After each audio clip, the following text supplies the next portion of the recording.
គ្រប់ចំការដំណាំទាំងអស់សុទ្ធតែត្រូវការទឹកជាចាំបាច់ដើម្បីឲ្យដំណាំលូតលាស់បានល្អនិងកើនទិន្នផលខ្ពស់ជាទិន្នផលដែលមានគុណភាពស្របតាមស្តង់ដារតម្រូវការរបស់ទីផ្សារតើក្នុងចំការរបស់លោកអ្នកបានរៀបចំប្រព័ន្ធស្រោចស្រពហើយឬនៅតើប្រព័ន្ធស្រោចស្រពនោះបានរៀបចំត្រូវតាមបទដ្ឋានបច្ចេកទេសដែរឬទេតើដំណាំបានទទួលទឹកនិងជីស្មើគ្នាដែរឬទេប្រសិនបើយល់ឃើញថាដំណាំរបស់អ្នកមិនទាន់លូតលាស់បានល្អ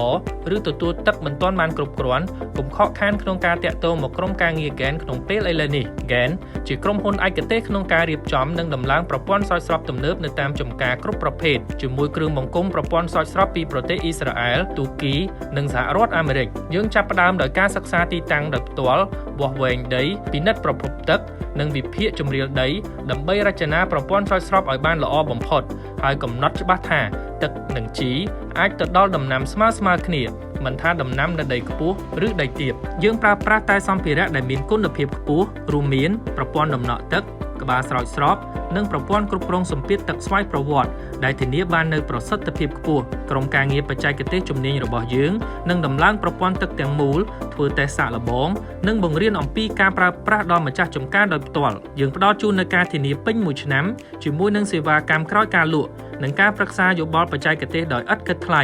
GAN អ្នកឯកទេសដំឡើងប្រព័ន្ធស្រោចស្រពទំនើបលើដំណាំ